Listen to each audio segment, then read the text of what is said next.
and blessed is the fruit of thy womb, Jesus. Holy Mary, Mother of God, pray for us sinners, now and at the hour of our death. Amen. Glory be to the Father, and to the Son, and to the Holy Spirit. As it was in the beginning, is now, and ever shall be, world without end. O my Jesus, forgive us our sins, save us from the fires of hell. Hail Mary, full of grace, the Lord is with thee. Blessed art thou amongst women, and blessed is the fruit of thy womb, Jesus. A lei affido il cammino della Chiesa in Papua Nuova Guinea e nelle isole Salomone. Maria, aiuto del cristiano. Maria, help him, vi accompagni e vi protegga sempre, rafforzi l'unione delle famiglie, renda belli e coraggiosi i sogni dei giovani, sostenga e consoli gli anziani, conforti i malati e i sofferenti.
Torniamo al racconto biblico della famiglia di Noè.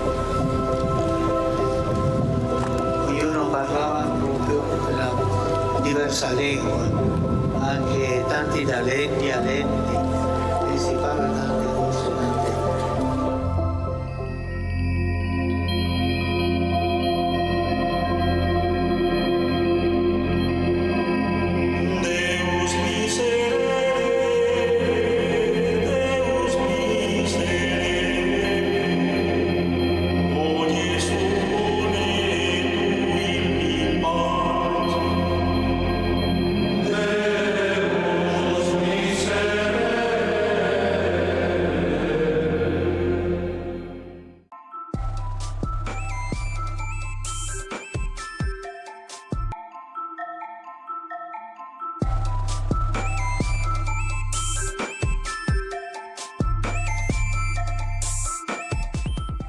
The TVWAN News is proudly brought to you by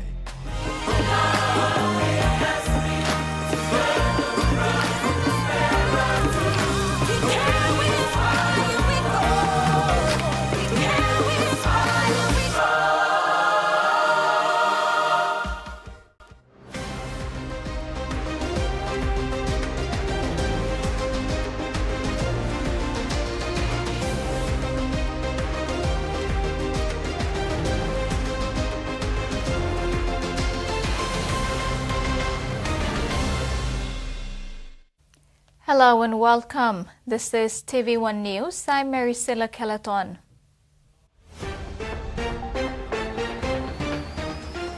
In this edition, Cardinal Ribat flies off to Rome for Pope's funeral. Writs issued for LLG and by-elections, and hunters ready for Anzac Day challenge.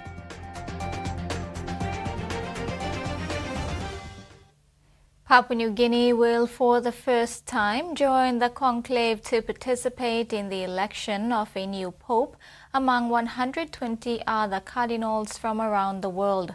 Sir John Cardinal Ribat departed PNG for Brisbane today en route to Doha and on to Rome not just for the election but will also participate in the Pope's funeral program on Saturday morning. Archbishop of Port Moresby Archdiocese Sir John Cardinal Ribat and his counterparts from Tonga and New Zealand are scheduled to arrive in Rome on Friday afternoon, just in time for the Pope's funeral service. The body of Pope Francis was moved from his residence, Casa Santa Marta, to the St. Peter's Basilica yesterday morning, Rome time, where he has been kept since. On Friday evening, the Camerlengo, Cardinal Kevin Farrell, will seal the coffin in preparation for the funeral on Saturday morning at the St. Peter's Square. Following the funeral, the College of Cardinals will meet at the Sistine Chapel as they isolate themselves from the world and begin the centuries-old process of choosing the next pope, where Sir John Cardinal Ribat will for the first time participate in the process. For Cardinal Ribat, it is exciting but a whole new experience as well. In electing a leader of the church, and this is the first time we will be participating in it, and this is a great joy for us. As I said, it's a great joy, a great moment of uniting us with the whole church and the whole world, and also making us to be seen and realized in the world that we exist also, and among them also. Representing PNG for the first time, the Cardinal has asked for prayers from the Catholic Christians in the country. Today, it is really ourselves. We are part of it, and we are in it. And that's why it is important that we keep this process in our prayers. You accompany me to Rome with your prayers. Eh? There will be 121 cardinals taking part in the election of the new Pope, and Cardinal Ribat is looking forward to it with anticipation. I'm very excited to be in this and to learn more about what it is, what does it mean.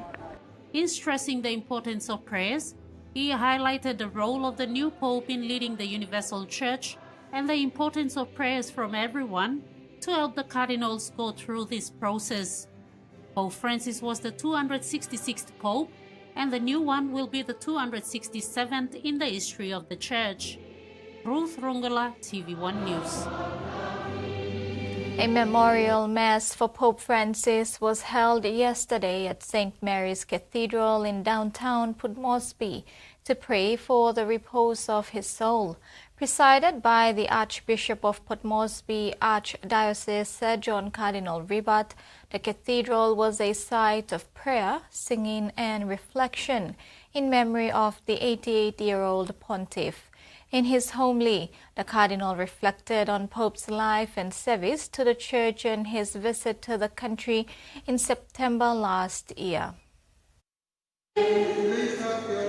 Despite a short notice, Catholic faithfuls and the clergy filled the pews to remember a pontiff who not only visited the country 6 months ago, but one who advocated for so many things, including social justice, environmental stewardship, and interfaith dialogue, among others.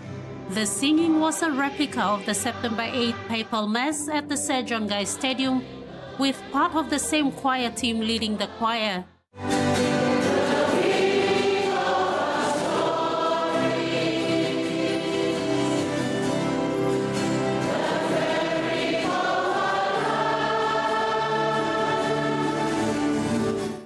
In his speech, Cardinal Ribat resounded how the Pope's visit to PNG brought hope to the country in the wake of the January 10 riots and amidst the law and order issues around the country. And we see in his life when Pope Francis came to PNG, it was really a moment of blessing, a moment of encouragement, and a moment of giving us hope. We all know what we went through before Pope Francis came. He also reflected on the Pope's decision to come to PNG despite his age and health condition. And he wants to come to be among us to show that he really wants to be here, and he wants to tell us that we are in his heart. The Vatican representative in PNG, commonly called the Nuncio, thanked Papua New Guineans for the condolence messages the embassy has been receiving since the passing of the Pope. So many messages of condolence and solidarity in prayer have reached me in these days. He said the Pope leaves a legacy in the world that now must fall on the shoulders of the cardinals in order for evangelization to continue. Cardinal, the first cardinal of this country, a concrete sign of God's love for us, through which the Church will soon be able to find a new hope, a new spiritual guide, and a new shepherd for all of us Catholics scattered all over the world. Members of the diplomatic corps also participated in the memorial mass yesterday. Ruth, Kavum, Aitapelumi, Usinobundi and Pogera Paila will soon have their parliamentary representatives after the writs were issued for the by-elections today at the Government House. The Usinobundi seat was left vacant after the passing of Jimmy Uguru. Aitapelumi and Kabung were left vacant due to court orders, and Pogera Paila was left vacant due to the passing of its incumbent MP. When issuing the writ to Governor General Sir Bob Dadai today, Simon Sinai said the EC officials are ready to conduct the elections, but require support from the public to ensure the by-elections are conducted successfully. We want people to come forward and cooperate with the election process and manage elections. On that note, I wish to also pass my appeal to public servants and the intending candidates to work together. Sinai said EC received about 100 million kina to run the elections. 50 million was received last year and another 50 million was received this year. These monies will be used for the by-elections, LLG and Motu-Koita Assembly elections. About 180 million kina was budgeted for the elections, but only 100 million has been allocated. Estimated 230 million. And so that 230 million we cut down and we came up with 180. So 50 million was given last time, thinking that we were going to conduct an election last year. So we did most of the preparations all underway. And so that is included in the budget. And now this 45 million is now released for 20 million for the by-elections and 25 for the LLGs to start. Meanwhile, he added that electorate writs were not issued due to the matter still before the court. The Central Bougainville electorate was delayed due to the community government elections currently underway, and the New Island electorate had yet to organize the by-election. Tentative dates for these by-elections are after the LLG elections. Tracy Pa, TV1 News.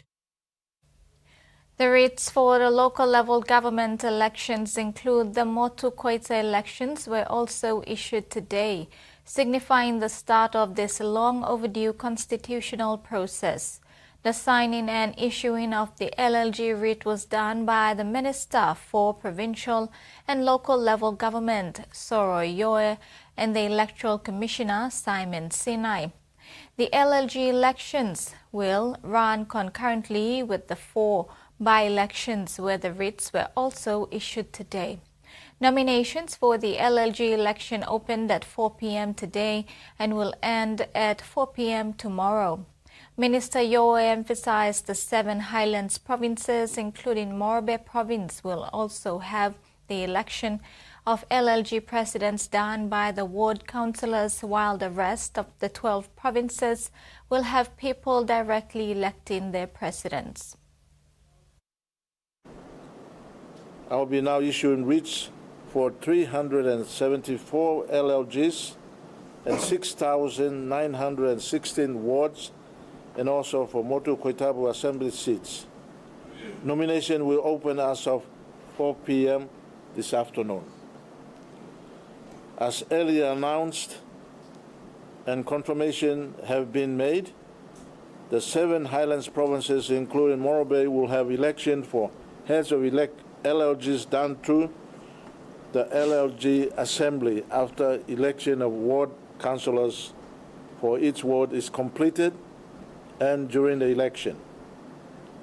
The rest of the 12 provinces will have direct election for the heads of LLGs, where people will elect both the ward councillors and LLG heads.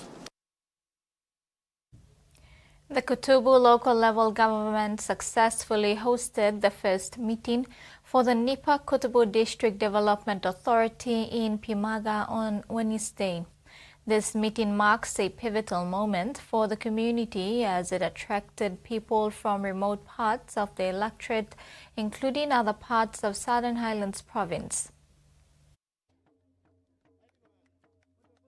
The inaugural meeting of the Nipa Kutubu District Development Authority in Pimaga on Wednesday, April 23, 2025 was a success. The meeting was significant as the leaders raised concerns to the State Minister and local MP Dr. Billy Joseph and the provincial and national governments, urging them to address the long-standing cries for infrastructure development in Kutubu. Dr. Billy, when addressing the people, said developments in the district will only happen if there is strong political support for the mandated leader. System of government, emi look savelang all money got muscle. All money go past the political party. All money sit inside long NEC. Na steering decision of government. Dr. Billy emphasized political stability in advancing the development agenda for the district.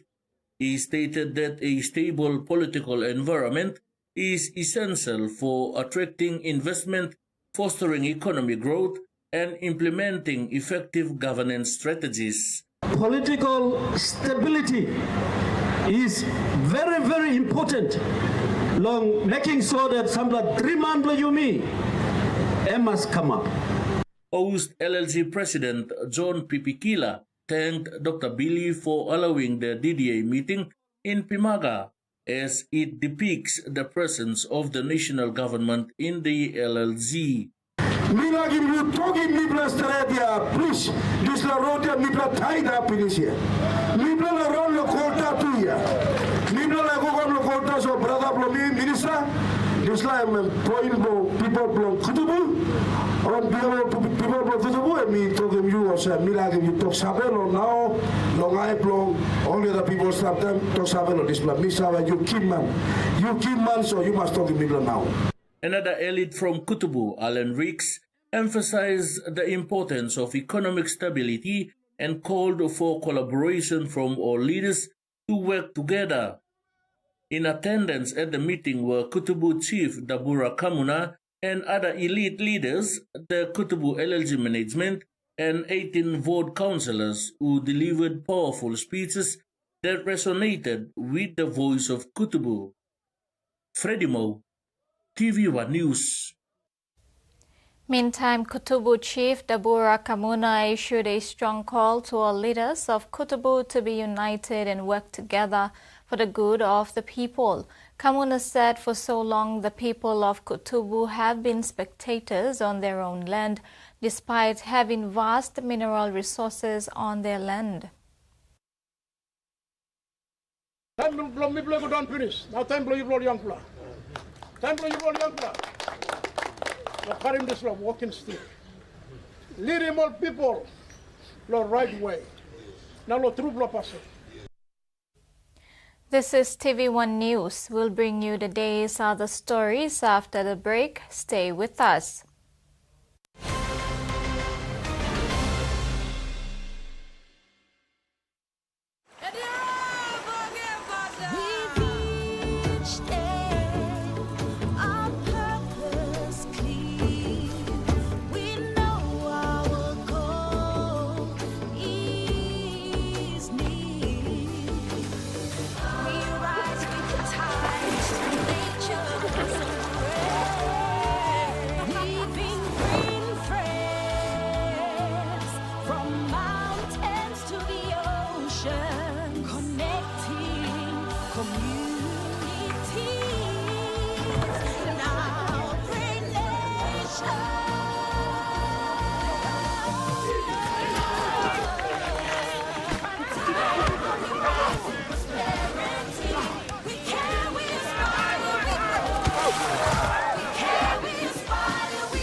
Rita and Bami add him special flavor.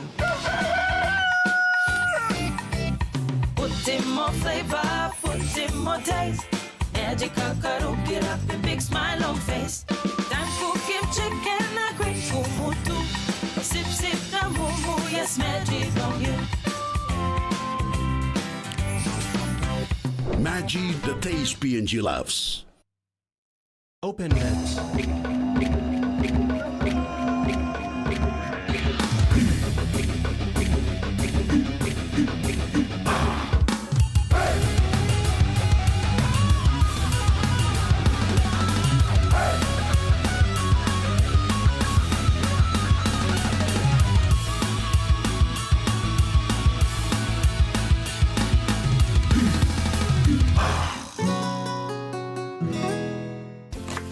Favorite meal for the day does feel good. Snacks noodles is my choice for a simple meal. It is easy to prepare and fast to cook. And with a touch of flavor and ingredients,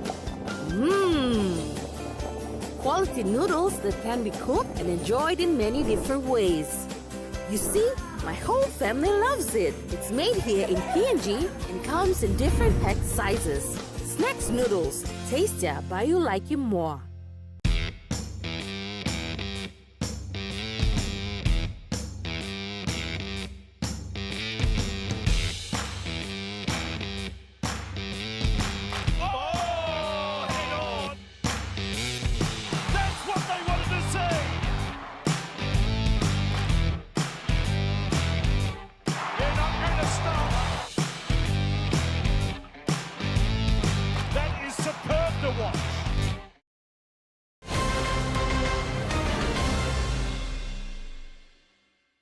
Welcome back. In a move to strengthen ties and share critical development knowledge, the Japan International Cooperation Agency hosted a special guest lecture in Port Moresby today.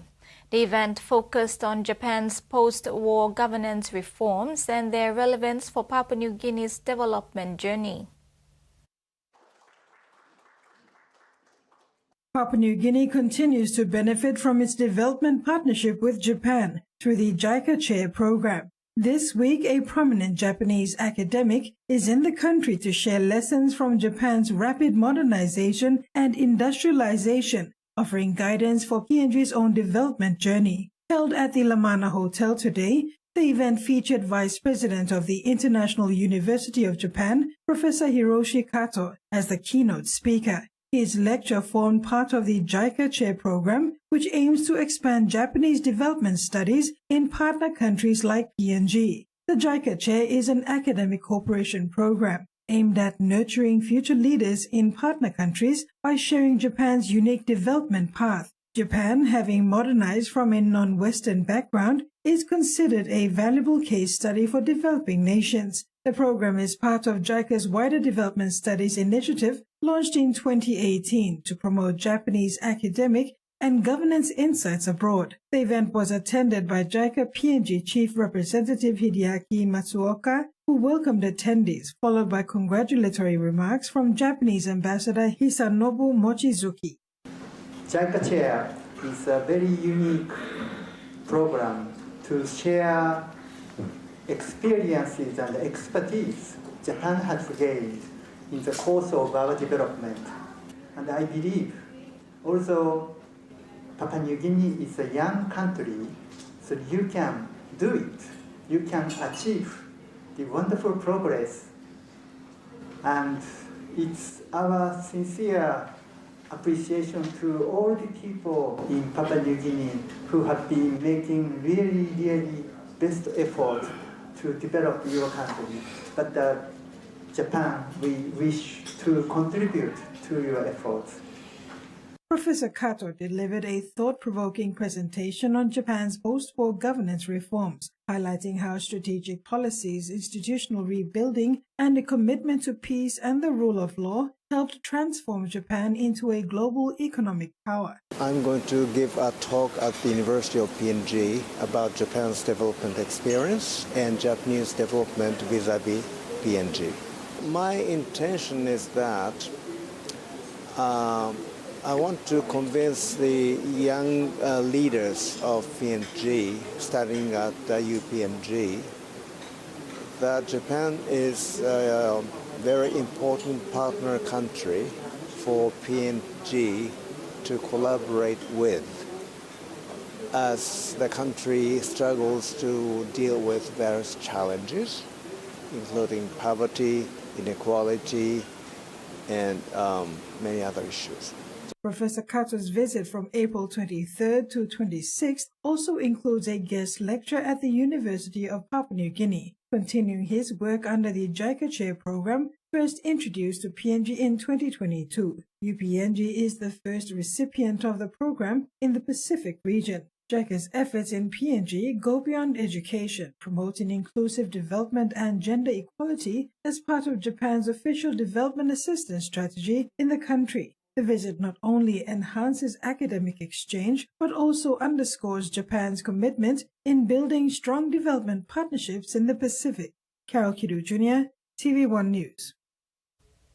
The National Fisheries Authority has launched 5 new fisheries facilities in Alotau, Milimbe Province, a move hailed as a milestone for economic growth and sustainable fisheries. In a major development for coastal communities, the National Fisheries Authority commissioned 5 coastal fisheries facilities aimed at boosting local employment, income generation, and sustainable marine resource management. The new facilities include Flying Taihan Mountain Trading Live Fish Facility, ASL Sandfish Hatchery, NFA Seaweed Facility and Office Complex, Gunuwala Mud Crab and Frozen Fish Facility, and Boboana Seaweed Export Facility, all strategically located in Alotau. NFA says the initiative supports over 300 direct jobs and up to 20,000 indirect roles, aligning with national development targets under the MTDP-5 and the 2021 to 2030 Fisheries Strategic Plan. Ilekini stated that this is a catalyst for economic transformation, and NFA wants local communities to take ownership. The authority also confirmed it would reopen the Bêche de Mer season across maritime provinces later this year to further support rural incomes. The NFA says the project supports its coastal fisheries spokes and hubs model, enhancing local capacity to process and export marine products sustainably. Carol Kidu Jr., TV1 News. While 5 fisheries facilities were recently launched in Milimbe, concerns have surfaced over funding accountability and sustainable resource management from a local environmental group. Eco-Custodian Advocates, a certified environmental group based in Alotau, says questions remain about the financial management and sustainability of the newly launched fisheries projects. 4 facilities, including live fish, frozen fish, seaweed and sandfish hatchery projects, were handed large NFA checks on launch day. ECA Director David Mitchell is questioning whether these projects underwent stock analysis and environmental checks before being commissioned. He also raised concerns about the reintroduction of the sea cucumber industry, citing past overfishing that led to the collapse of stocks. Mitchell urged for better transparency, accountability and scientific consultation before large-scale commercial fisheries are approved. For the use of these funds, any contractual agreement, or is there going to be any requirement of reporting financially on? It was seen as a success story on unprecedented groups as East New Britain Province sent its first batch of 13 young energetic youths to Australia this week under the Labour Mobility Programme. This special group undertook an 11-week training program on Japan-PNG, core values fitness training and financial literacy training to ready them for this project on the outskirts of Brisbane. The Costa Group, Australia's largest horticulture company and major supplier of produce to food retailers, have hired the 13 youth. ENB Labour Mobility Unit will cater for youth in Rabaul, Kokopo and Polio districts, while Gazelle LMU is focused on Gazelle district alone.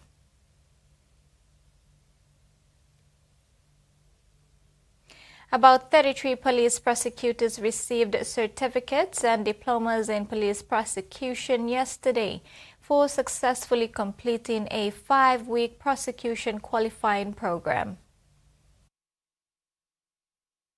33 prosecutors successfully completed a prosecution qualification program where 19 received diplomas and 14 received certificates.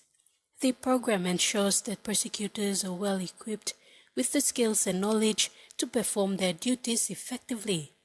The program commenced in 2020 and is now a crucial part of the prosecution standing order, where all prosecutors to successfully complete it remain in the prosecution's directorate.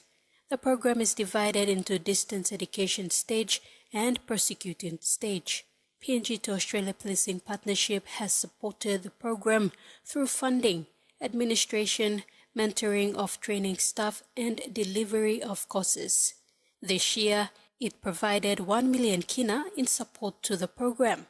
In his keynote address, Deputy Chief Magistrate Clifson Phillip encouraged the graduates to successfully serve as constitutional officers in their respective provinces. Prosecute and prosecute and prosecute and secure convictions. He challenged them to write good submissions that will assist the magistrate to make firm decisions when sentencing a matter. Write that submission properly, using case law of the National Court, Grade 5 Court of the District Court Principal Magistrates, and the District Court Summary Jurisdictions, court precedents. Write the submission like the lawyers write their submission. When you write a good submission, we magistrates will have no option. You will corner the magistrates to impose the maximum penalty. Philip said the increase in struck-out matters needs to be better addressed. The magistrate is forced to strike out the case. Strike out the case. We cannot be striking out the case for the country.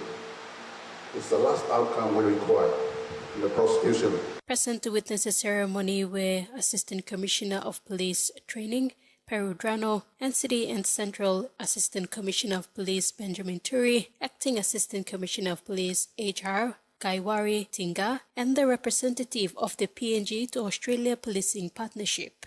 Tracy Pa, TV1 News. And now to the finance news. The kina closed unchanged at $0.2454 in the interbank market. At Bank South Pacific, our kina was buying $0.2379 US dollars, $0.3712 Australian dollars, $0.2020 euro, and 33.65 Japanese yen. Looking at commodity prices at New York close, coffee and palm oil closed higher. Gold, cocoa, crude oil, and copper closed lower, and copper closed the day unchanged. And on the stock market, the Dow Jones closed higher, ASX closed higher, and all ordinaries closed higher as well. TV1 News continues when we return. Stay with us.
A true champion is measured by their courage, their determination, and their passion to never give up and to always keep trying. With a delicious Milo in Milk taste and added nutrients, Milo in Milk is a great way to fuel our little champions with nourishing energy every day. Because true champions give it their all. Milo, PNG e Mia. Pine PNG made.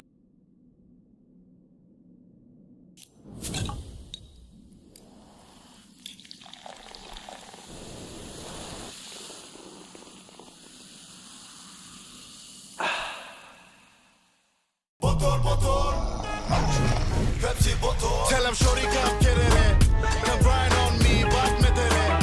Mommy get loose, get loose, get loose. Pepsi in my hand, ice cold, no excuse. I tell him who's gonna bring that roof down. Pepsi with the fresh sound. Tell him who's gonna bring that roof down. Pepsi with that fresh sound. Pepsi, give me some Pepsi, Pepsi, you like it? Pepsi, you like it? Pepsi, Boom! The One Talk jackpot is rolling over week on week. A life-changing 1 million kina. Get your tickets now. Draws every Friday at 7:30 p.m. Play now at 321lotto.com.pg or any of your 321 authorized retailer. 321. Win big every day.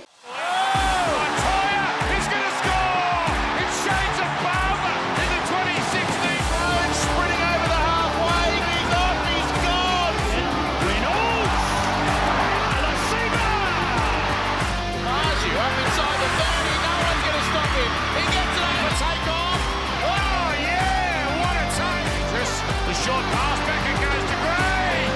Back in business, South Sydney.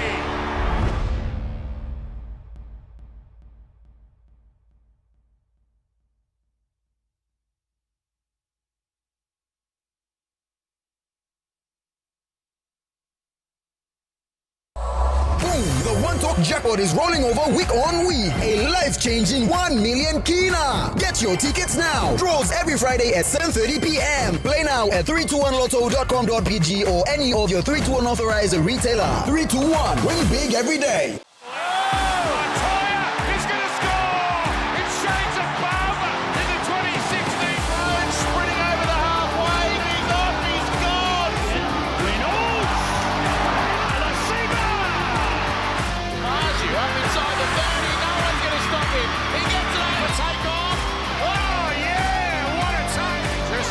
Short pass back, it goes to Gray.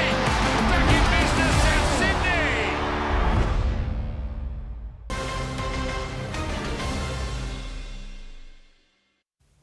Welcome back. In news overseas, Pope Francis' casket has been brought into St. Peter's Basilica in a beautiful and moving procession.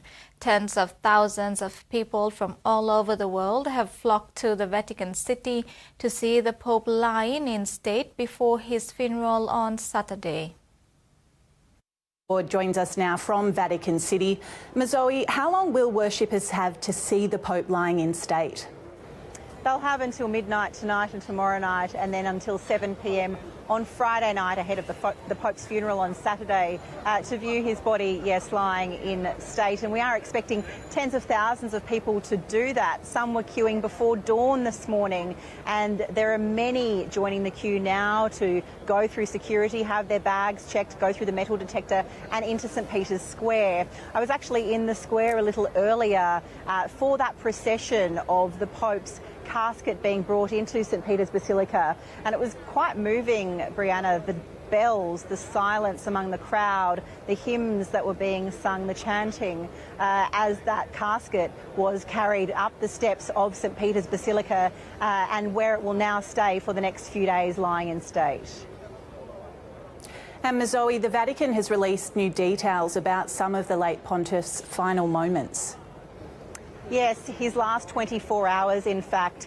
He was said to be apprehensive on Easter Sunday before going out onto the balcony of St. Peter's Basilica to deliver his Easter message. The pictures were beamed all around the world of him saying, "Dear brothers and sisters, happy Easter," before his full Easter blessing was read out on his behalf. He said to his nurse, "Do you think I can do this?" And the nurse said yes. So then after that, he said, "Take me down to the square." And that is where we saw pictures of him in the back of the Pope Mobile for the final time, greeting well-wishers, even touching the head of a baby. That night, no doubt exhausted, he was back in his residence inside the Vatican. He had dinner, he rested and went to bed. And it was at 5:30 in the morning on Easter Monday local time, the Vatican says, when he began to feel unwell. An hour later, he slipped into a coma, and then an hour after that, he passed. But the Vatican stressed in its statement that he did not suffer. Crowds have gathered in Jerusalem at one of the Christian faith's holiest sites to mark the death of Pope Francis. His criticism of the war in Gaza and the suffering of the Palestinian people was a hallmark of his final years. The faithful who gathered in the old city remembered Pope Francis' bravery while praying for whoever succeeds him as pontiff. This is a place of pilgrimage for the Christian faith, and for those who've come here today, it's a chance to commemorate the life of Pope Francis in one of Christianity's holiest places. Definitely having it here is very special, because this is the place of the resurrection of Jesus, his death and resurrection. So for us, people of faith, this is where we say death is not the end, because Jesus proved it with his resurrections. Flanked by Jerusalem's kavasas, the Ottoman-era ceremonial guards who escort the patriarchs of the Christian churches through the Old City, armed with their wooden and metal staffs, was the Latin Patriarch of Jerusalem, the Holy City's most senior Catholic, Cardinal Pier Battista Pizzaballa, a man whose name has recently been thrown into the mix as a potential successor to Pope Francis, presiding over the memorial mass before heading to Rome for the late pontiff's funeral. Of course, there is great significance in this service being held here at the Church of the Holy Sepulchre, where Christians believe Jesus was crucified and buried. But at this time, when there is war raging a short distance away in Gaza, and the Pope had made repeated criticisms of that conflict, of the bombardment of the Palestinian territory there, and the unimaginable devastation and destruction which has been wrought there, his death is being very keenly felt in this region, not only among Catholics and among Christians, but the broader population, Palestinians as well, who saw him as a leader for a region that is so often wrought by turmoil and division. We as a church, our point of view is to fight or to speak about the justice, and not only to speak, to live. The situation in our country, it's not good. He was helping the people in Gaza, the war. And this is the most important thing. Certainly he was courageous. I can see that, and it's appreciated. Not by everybody, that yes. For a church steeped in centuries-old tradition, a service to commemorate a man regularly described as breaking the mould, for a congregation who'll be watching very closely as to who comes next. The International Monetary Fund predicts the global economy will slow sharply this year, hurt by U.S. President Donald Trump's tariffs. But Wall Street has rebounded strongly as hopes increase the United States will broker trade deals with major partners. The IMF released around a forecast back in early January when we knew that Trump was president, but we didn't know what sort of policies he'd pursue. Now, 3 months later, they're issuing a new set of forecasts. And so basically you can take the change in those forecasts as essentially being a vote from a very smart, very technocratic organisation, or a best guess as to what the Trump madness has done to the world's economic outlook. You can think of it as scoring the winners and losers. Well, here's the losers. The biggest loser is Mexico, followed by the United States. These are overwhelmingly the countries that stand to lose the most over the next couple of years as a result of all the madness that's come out of the last three months. For Australia is pretty much exactly where the rest of the world is. Growth in the rest of the world's likely to be a little bit slower, and Australia's right on that average there. Of course, now, 4 weeks ago we were at war with Canada and Mexico. 3 weeks ago it was with the whole world, and as of a week and a half ago it's just China. Well, the Trump tariff war is going to cost the American economy more than it costs the Chinese economy. Gaza's health ministry says a campaign to vaccinate the territory's children against polio has been halted because of Israel's ongoing blockade of humanitarian supplies to the Strip. It's been 50 days since Israel blocked all humanitarian aid from entering Gaza, a move Israel said was designed to pressure Hamas into releasing the remaining 59 hostages it still holds, 24 of them believed to be alive. But as with many of the decisions taken during the course of this 18-month-long war, it's the civilian population bearing the brunt and being forced to go without. One of the most concerning developments is news from local health authorities that a vaccination campaign for children against polio has had to be halted. 600,000 children potentially now at risk because those supplies are not getting through. Polio is largely eradicated around the world, but it has reappeared in Gaza as a result of the destruction of water and sanitation facilities.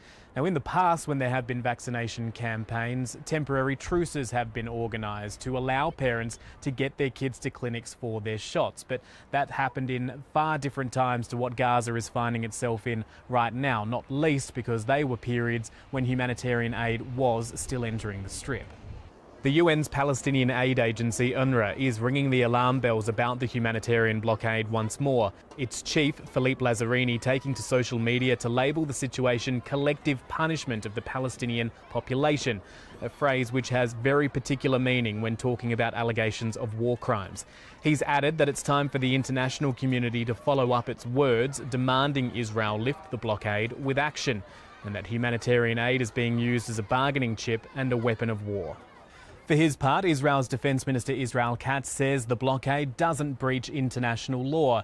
In response to a post from US Senator Bernie Sanders labelling it a war crime, Mr Katz said that plenty of aid was delivered during the ceasefire which began in late January. And he says if the need arises for more to be sent in, Israel will do so, as long as it can bypass Hamas in the process. Many, if not all, humanitarian organisations would say that need has been present for many weeks now. But Israel is not yielding to any of their demands, nor is it laying off its intense bombardment of the Strip, with Palestinians reporting some of the most significant strikes in recent days. Among the targets, trucks and bulldozers, which local authorities say were being used in the clean-up and the retrieval of bodies, but which the IDF says have been used by Hamas. Local health authorities say more than 1,600 Palestinians have been killed since Israel resumed its bombardment of Gaza on the 18th of March. You're watching TV1 News. We'll have sports after the break. Stay tuned.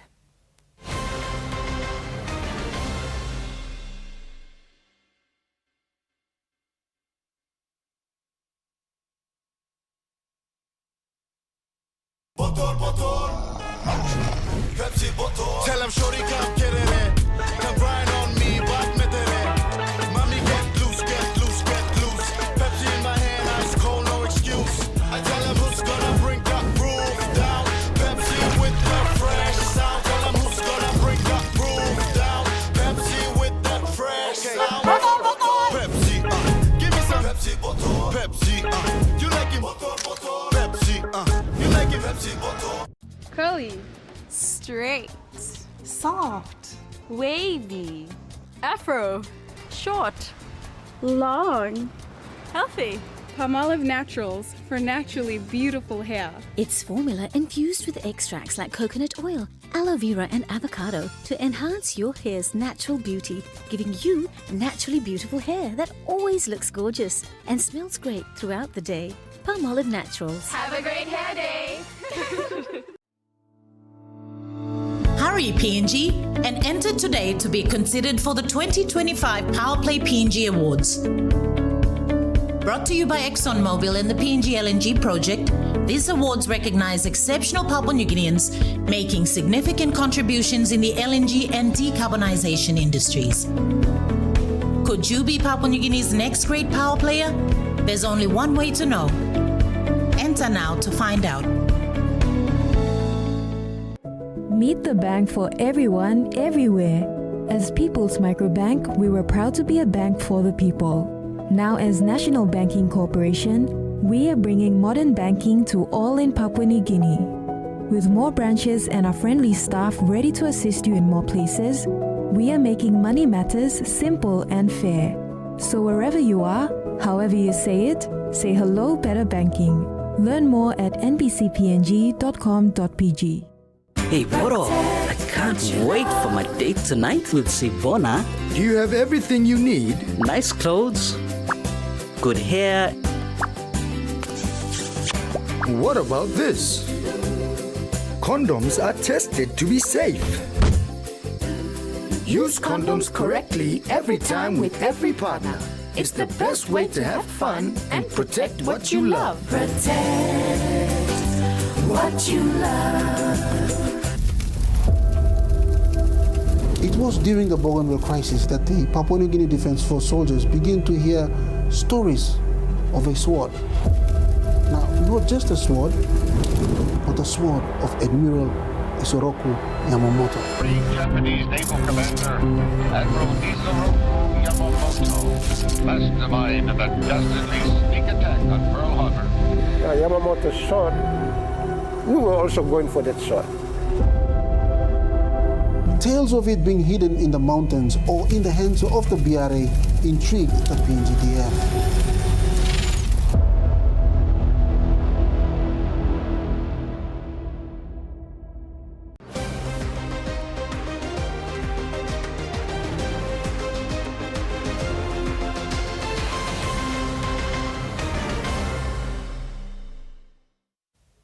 Welcome back.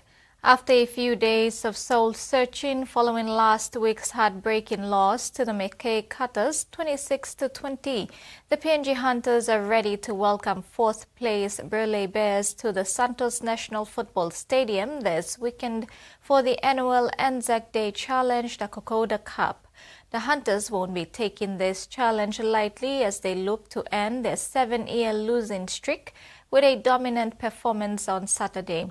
The Hunters last won the Cup in 2018. Coach Ayton admitted they shot themselves in the foot by allowing the Cutters back through costly mistakes to score two crucial tries in quick succession to seal the match in their favour last weekend, which was quite disappointing. The Hunters now shift their focus to this weekend's much-anticipated traditional Anzac challenge, the Kokoda Cup, against Burleigh Bears at the Santos National Football Stadium. Coach Ayton said the boys have refreshed from last week's heartbreaking loss and are excited for this weekend's big event with good mindset and renewed energy to bounce back. Ayton said the Bears always have the upper hand hosting the annual Kokoda Cup Challenge at their home soil, but this is an opportunity to turn the tables when they come to Port Moresby. Normally we play this Kokoda round down on their soil, and it's massive. You know, it's a really big game, solid, physical. You know, I was lucky enough to witness a few of them, and yeah, some really good memories of it actually. Unfortunately, we've been on the losing end of them, but yeah, finally it's on our home soil, so boys are ready. Ayton's key message this week is to stick to the process, play their normal game with special emphasis on ball security and completion rates. While last week's lineup has been maintained, coach is also pleased to welcome back Sil Kalo into the team for this week's clash after an ACL injury last season, while Finley Glaret returns to the bands with Vane Manuma becoming the 18th man. We won't change too much. I'm sure they've done their video. We play pretty much the same way. We're just focusing on higher completions. I think that's what's really let us down, which will be our errors. And so we're just focusing on holding that ball and making sure that we complete our sets. Yeah, we've got Seal Colour that's come to the game, into the team finally. You know, I'm really happy for Seal. He's been out for some time, and really happy that he's finally made it back in the squad. And you know, wishing he has a good game. Got Viner coming in at coming in at 18-man for us, so young Viner. So the Hunters will be running out in their specially designed Anzac Day commemorative strip on Saturday. Terry Longwood, TVWAN Sports. After spending 11 weeks in rehabilitation, Seal Carlo will be making his first appearance for the PNG Hunters when they host Belly Bears at the Santos National Football Stadium in Port Moresby. The Hunters' front row, Seal Carlo, sustained anterior cruciate ligament or ALC injury last year in the game against Mackay Cutters and was ruled out for the rest of the season.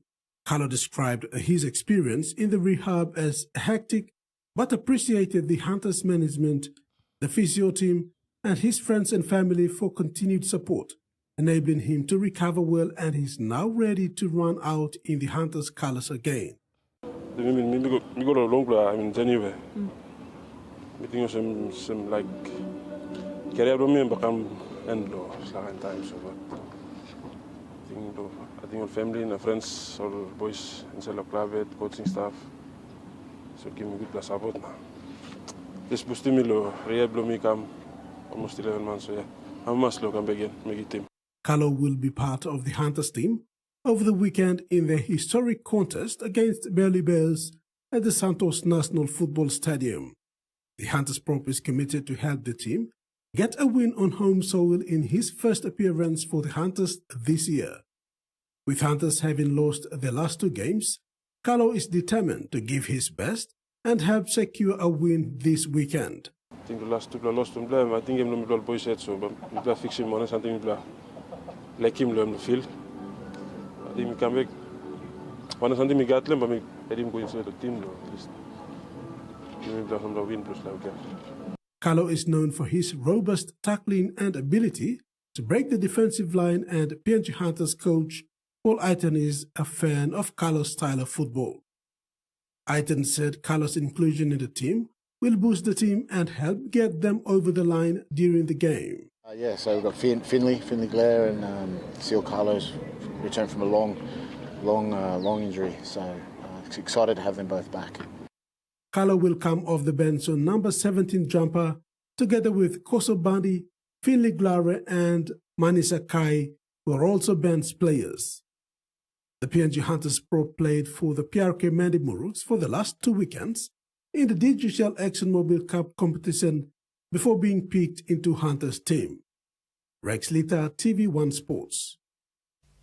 After a rollercoaster season in 2024 characterized by visa issues and injuries, Western Highlander Robert Matthias is progressing with his recovery.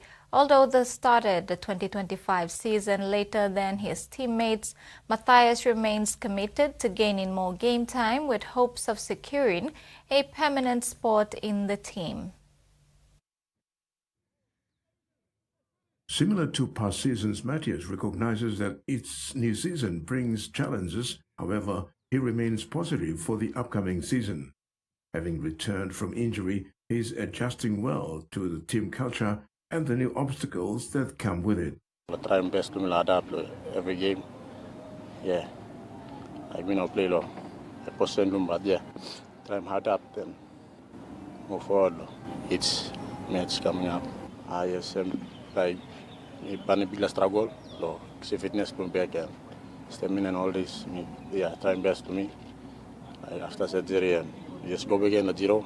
And yeah, but lucky that you got a good blah. All rehab staff blah. Like that blah through. Then like you get through over it and yeah, finally me run.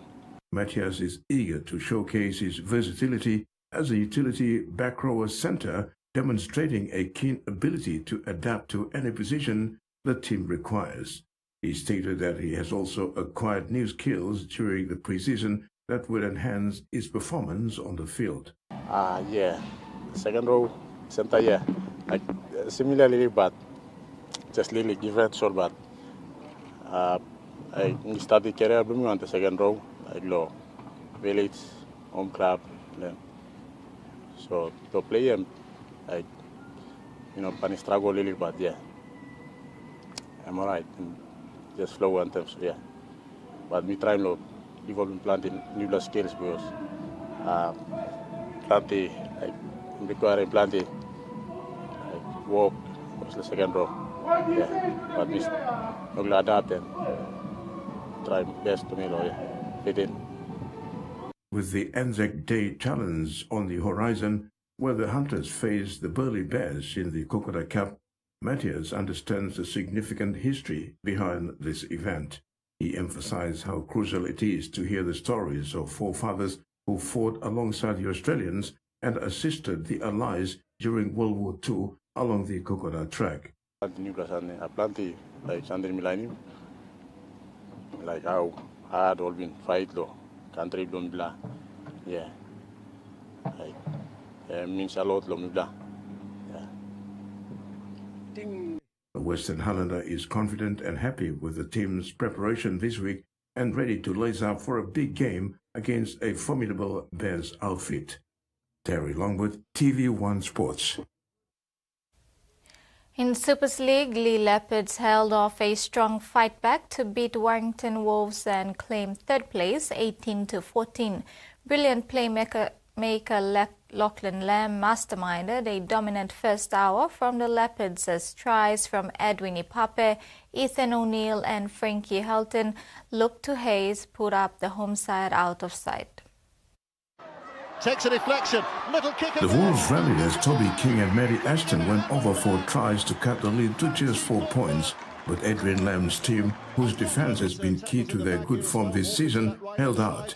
Their third successive win takes Leopards above Hull FC and onto the shoulders of leaders Hull Kingston Rovers and Wigan Warriors. To be a top 2 team or top 4 team, you've got to get through the season without those injuries. But we've had our fair share of them, Tessie New last weekend, no Yamila Hanley, Davey Armstrong's now out for 2 weeks with a strain. There's a couple of other boys that have got niggly problems. So under the radar is a tough one to sort of cop because it's ongoing, this journey and the development within the group. While Coach Lamb was happy to take the win with both hands, he also highlighted the challenge of keeping their players on the field, considering the amount of injury issues they've had. After the last home performance, a loss to Wakey, which was a little bit embarrassing, but just embarrassing on the performance with that. So, grateful that we got through that, got the 2 points, and we progress. The Leopards could have closed out their win in a more comfortable fashion had 2 tries had not been disallowed in the first half.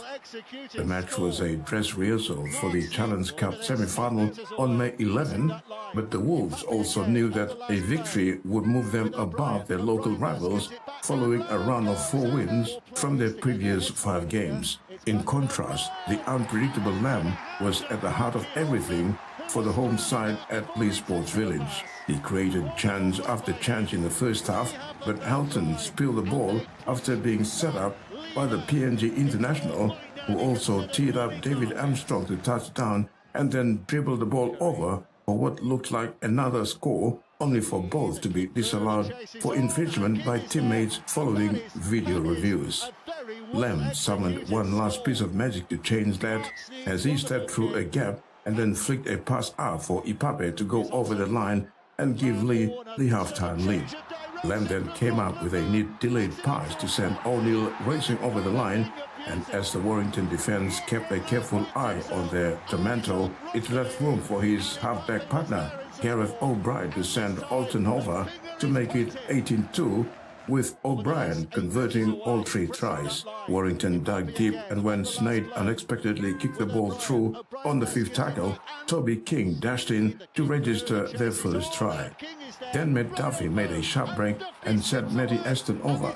And with Snyder converting both tries, they were suddenly within sight of a win, only for Lee to shut up shop. Terry Longwood, TV1 Sports. That's the sports segment. We'll now have the weather forecast.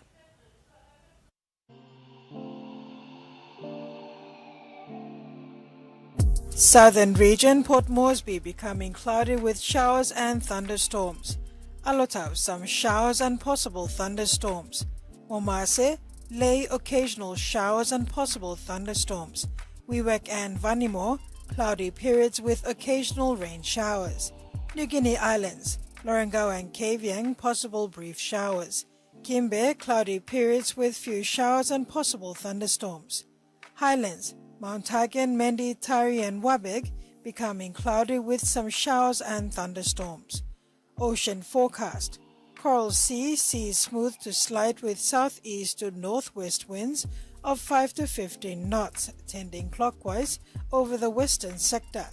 Solomon Sea, seas smooth to slight with southeast to northwest winds of 5 to 15 knots. Bismarck Sea, seas smooth to slight with northwest winds of 5 to 15 knots. And Pacific Ocean, seas smooth with northeast to easterly winds of 5 to 10 knots. And coastal waters. Waters of Long Island to Medang, Wewak, Vanuatu and northern PNG and Indonesian border, waters of Manus and its western group of islands, and New Britain Island, seas 0.5 to 1.3 meters. That concludes this edition of TV1 News. Thanks for joining us. Have a pleasant evening. Bye for now.